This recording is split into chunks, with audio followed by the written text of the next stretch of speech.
जय माता दी। आज की कहानी माँ और चार बेटे। कहानी एक ऐसे परिवार की है जहाँ चार बेटे और माँ बाप रहते थे। बाप का इंतकाल तो पहले ही हो गया था। अब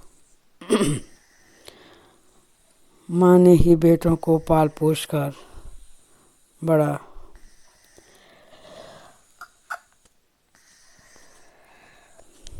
कर दिया था। धीरे धीरे चारों बेटे बड़े हुए, अपनी जिम्मेदारी समझने लगे और कुछ काम करने लगे। थोड़ा बहुत कमाने लगे, परिवार चल रहा था। अब माँ ने चारों बेटों की शादी कर दी थी। माँ भी थोड़ी बूढ़ी हो गई थी। चारों बेटे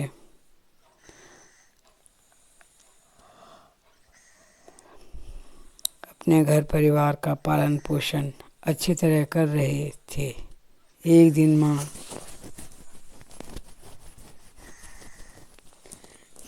की तबीयत कुछ खराब हो रही थी। माँ ने अपने बड़े बेटे से कहा, बेटा आज शाम को तुम चारों भाई मेरे पास आना। मैं तुमसे कुछ बात करना चाहती हूँ।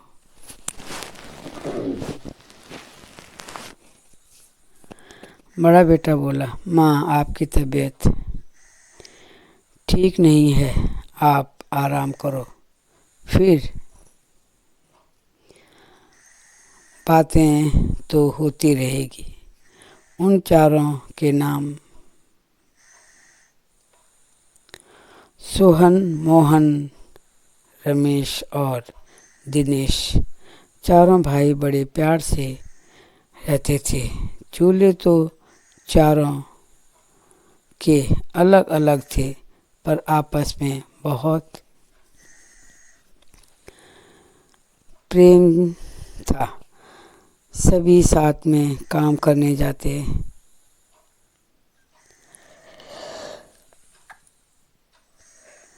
थे, शाम को साथ ही लौटते। एक शाम चारों भाई जंगल में गए और एक हिरण का शिकार करके घर लौट रहे थे। सभी खुश हो रहे थे। आज हिरण का मांस खाएंगे। घर लाकर उसको भुना गया, काट के फिर पकाया गया। अब उसे चारों भाई और उनके परिवार ने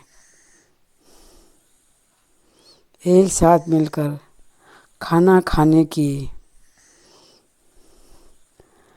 तैयारी कर रहे थे, तो बड़े भाई ने माँ को आवाज़ लगाया और माँ आप भी खाना खाने आ जाओ। आज हम हिरण को मार कर लाए हैं। आज हम हिरण का शिकार खाएंगे। आप भी जल्दी आ जाओ। माँ ने इतना सुना तो माँ का दिल दुखी हो गया। माँ ने कहा, बेटे तुम चारों भाई और परिवार को साथ साथ खाना खिलाओ। लो, मेरा मन नहीं कर रहा है आज खाना खाने का।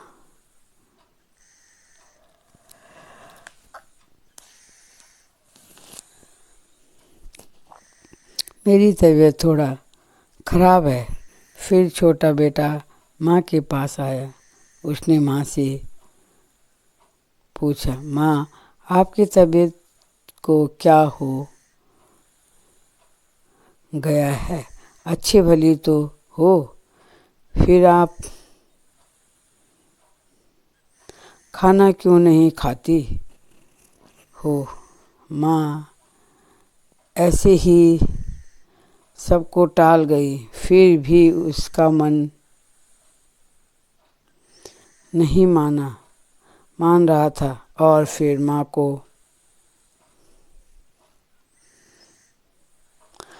मनाने आ गया। माँ थोड़ा सा खा लो, हमारे साथ बैठ जाओ, खाना नहीं खाओगे पर हमारे साथ तो बैठ जाओ माँ। माँ ने कहा, बेटा जिस हिरन को आज तुम मार लाए हो उसके भी बच्चे होंगे। वह बच्चे आज अपनी माँ के बिना रो रहे होंगे, ढूंढ रहे होंगे कहाँ चली गई होगी। वह वीरान हो गए हैं। ऐसे मांस का खाना अच्छा होता है? मेरा मन नहीं कर रहा है। मैं किसी के दर्द दिए आंसुओं को सोचकर खाना खाओ। फिर सबने खाना खाया और दूसरे दिन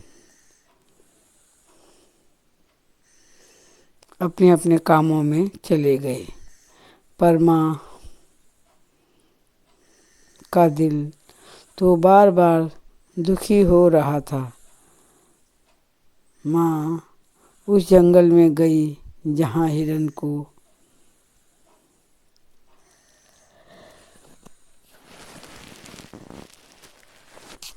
मारा गया था। माँ ने सोच रही थी शायद हिरन के बच्चे रो रहे होंगे, मैं देख कर आती हूँ।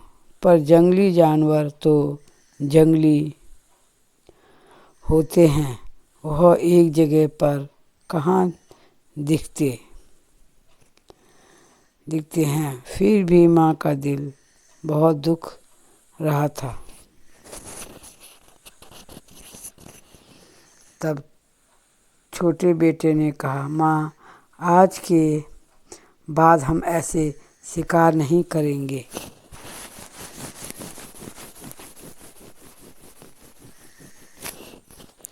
आज माँ के मन में पता नहीं क्या आया। माँ ने गांव से पंचायत के 4 सदस्यों को बुलाया और अपने बेटे को कहा, सारे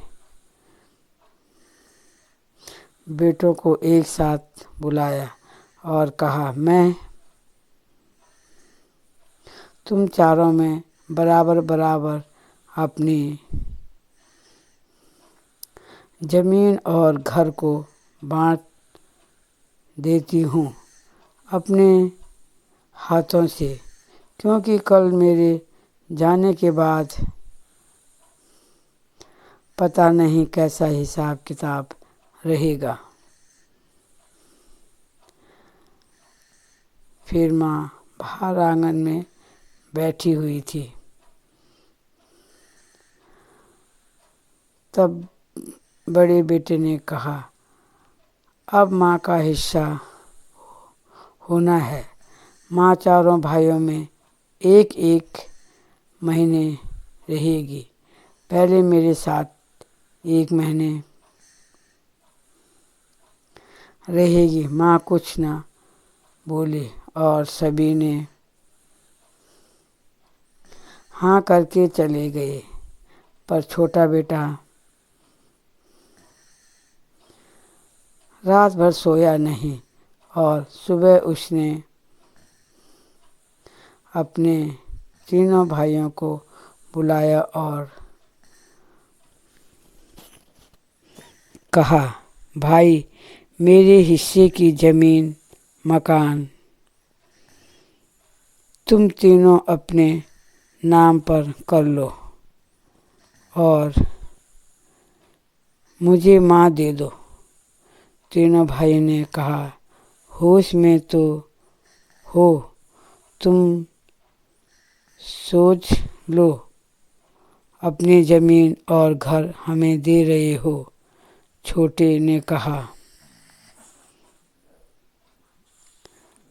नहीं भाई, मैं ठीक बोल रहा हूँ, मुझे सिर्फ माँ दे दो। अब तीनों भाई ने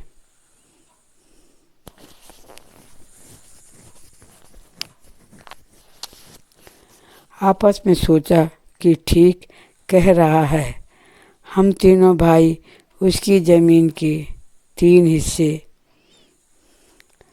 कर लेते हैं और माँ को उसको देते हैं। माँ का पालन पोषण करने का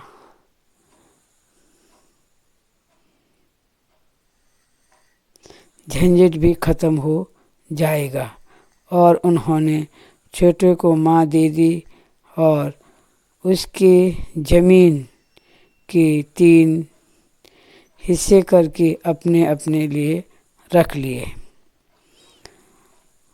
छोटा बेटा दिनेश बड़ा खुश हो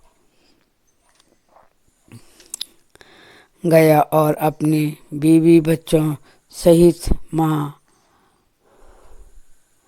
को साथ में लेकर एक झोपड़ी में रहने लगा। वह झोपड़ी उसने खुद अपने ही पैसों से बनाई हुई थी। उसमें किसी का हिस्सा नहीं था। अब वह माँ के साथ बड़ा खुश था। धीरे धीरे समय बीतता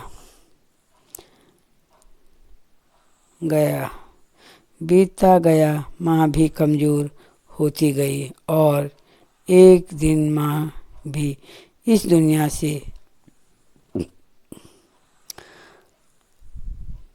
चल बसी। अब दिनेश की पत्नी कहने लगी, देखो, माँ भी दुनिया से चली गई है और हमारे पास भी अब कुछ नहीं है। आपने ज़मीन और मकान भी तीनों भाई में बांट दिया था। तब दिनेश कहता है, कोई बात नहीं, हमारे पास माँ का आशीर्वाद है। माँ के आशीर्वाद से हम खूब फले फूलेंगे। चिंता मत करो, सब सही हो जाएगा। एक दिन रात को दिनेश को सपना आता है और सपने में वह सोने के सिक्के देखता है और उसकी आवाज़ भी आती है, यह 10 सोने के सिक्के हैं, तुम ले लो, मैं तुम्हें इसका पता बताता हूँ। तब दिनेश ने सपने में ही उनसे पूछा, इसमें बरगद है? तो आवाज़ ने कहा, नहीं। तो दिनेश ने कहा, यह मुझे नहीं चाहिए। जब सुबह हुई तो दिनेश ने अपनी पत्नी से रात के सपने की बात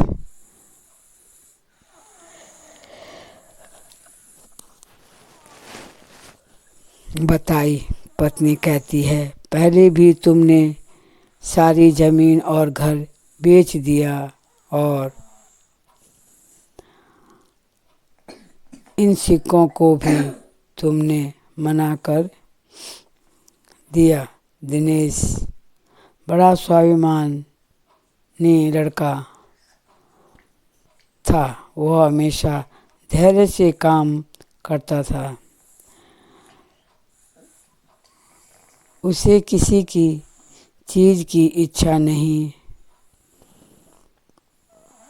थी। वह अपने काम से काम रखता था। जितना जितना कमाया इसी में खुश रहता था। आज फिर दिनेश को सपना आया। उसने कहा, 20 सोने के सिक्के हैं, अगर लेने हैं तो कहो, मैं तुम्हें पता बता देता हूँ। फिर दिनेश ने कहा, बरगद वाले हैं? उसने कहा, नहीं। अब दिनेश कहता है, मुझे यह सिक्के नहीं चाहिए। आज भी वह अपनी पत्नी से सारी बात बता दी।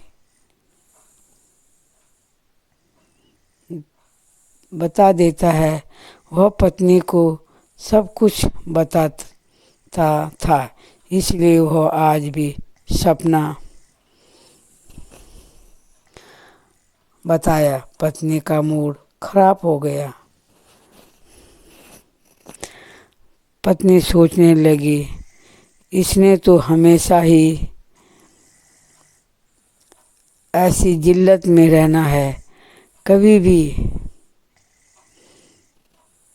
अच्छा नहीं सोचता है। वैसे सोने के सिक्के आते हैं तो ले क्यों नहीं लेता? यही सोच रही थी। फिर दिनेश काम पर चले गया और शाम को आया। हाथ मुंह धोए पत्नी ने चाय बनाई और कहने लगी, अगर आज आपको सपना आता है तो आप हाँ करोगे? दिनेश कहने लगा, रोज़ रोज़ सपने नहीं आते हैं। सपने तो सपने होते हैं। सच्चाई कितनी है यह कोई नहीं जानता। अब रात में खाना खाकर दिनेश फिर सोने चले गया। आज भी दिनेश को सपना आया। दिनेश को सपने में आज सिर्फ 2 सिक्के ही दिखाई दिए और आवाज़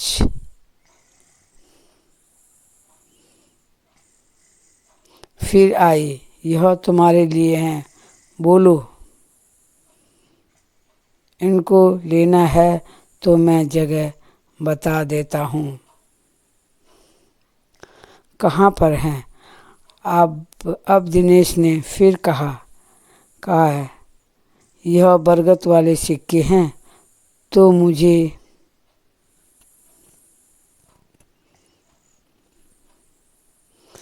इसका पता बता दो। आवाज़ बोली, हाँ, यह बरगद वाले सिक्के हैं। आज दिनेश खुश हो गया।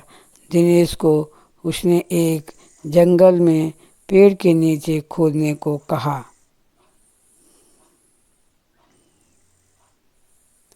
कहा था।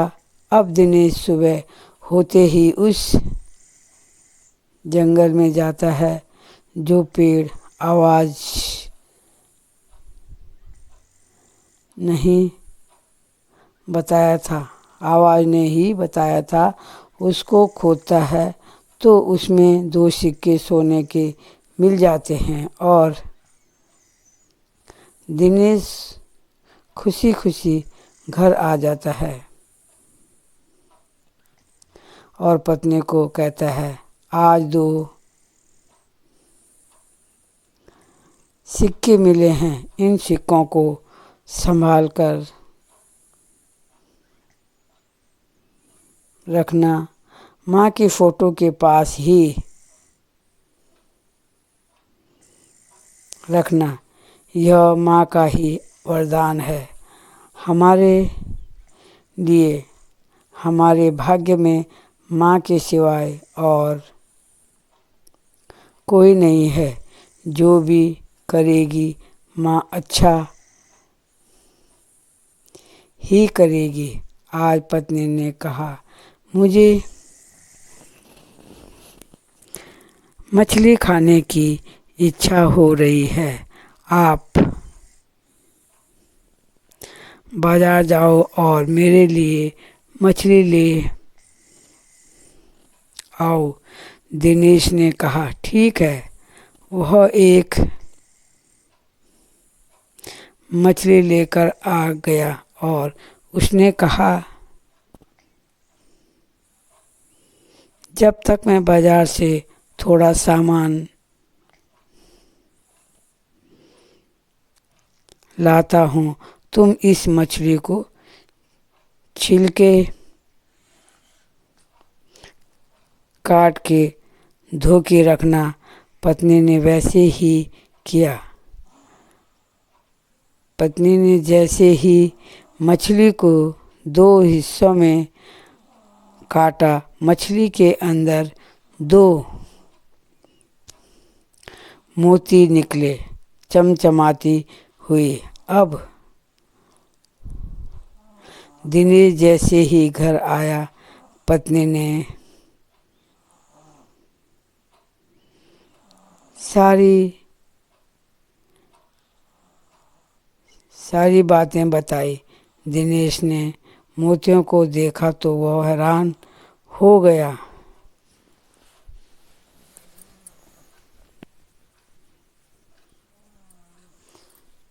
उसने कहा, ठीक है, मैं किसी जौहरी के पास जाता हूँ और इसे थोड़ा बहुत जो पैसा आएगा वो लेकर आता हूँ। अब दिनेश एक जौहरी के पास गया और कहने लगा, मेरे पास एक मोती है, इसका आप मुझे माल दे दो। जितना भी पैसा बनता है इसका। तब जौहरी ने देखा तो जौहरी ने कहा, यह तो बड़ा कीमती होता है। यह तो बहुत पहले समय का मोती है। यह आपको कहाँ से प्राप्त हुआ? दिनेश ने कहा, यह हमारे पूर्वजों की धरोहर थी, इसलिए आज समय ही ऐसा आ गया कि इसको बेचना पड़ रहा है, क्योंकि खाने के लाले पड़े हुए हैं। अब जौहरी ने कहा, आप किसी सेठ साहूकार के पास जाओ, वही इसका मोल दे सकता है। मेरे पास इतना धन नहीं है। अब दिनेश अपने गांव के सबसे सेठ जी के पास गया। सेठ जी ने कहा, यह मोती तो बहुत कीमती है। दिनेश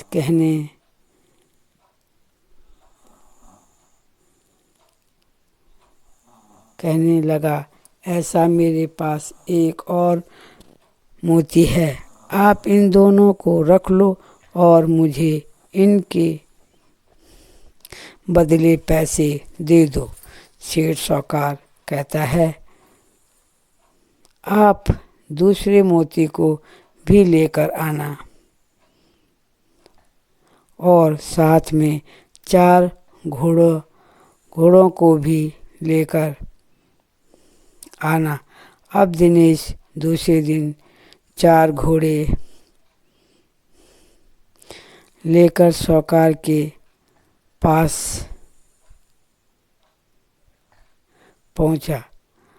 पहुंच गया।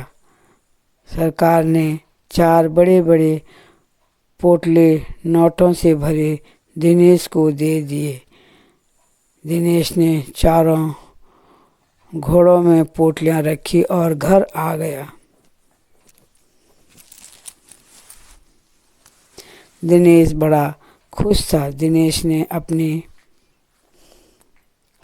पत्नी से कहा, देख, माँ का आशीर्वाद से आज हमारे पास कितना धन हो गया है। इस ढंग से हम अपना अच्छा पालन पोषण कर सकते हैं। इसलिए कहते हैं कि बुजुर्गों की सेवा करनी चाहिए। माँ बाप का आशीर्वाद भगवान के आशीर्वाद के बराबर होता है। कहानी पढ़कर ज़रूर बताना कैसी लगी।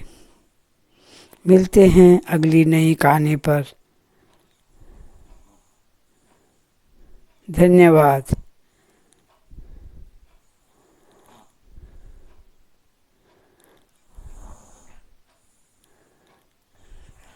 कमेंट और शेयर भी करना। सब्सक्राइब चैनल को ज़रूर करना।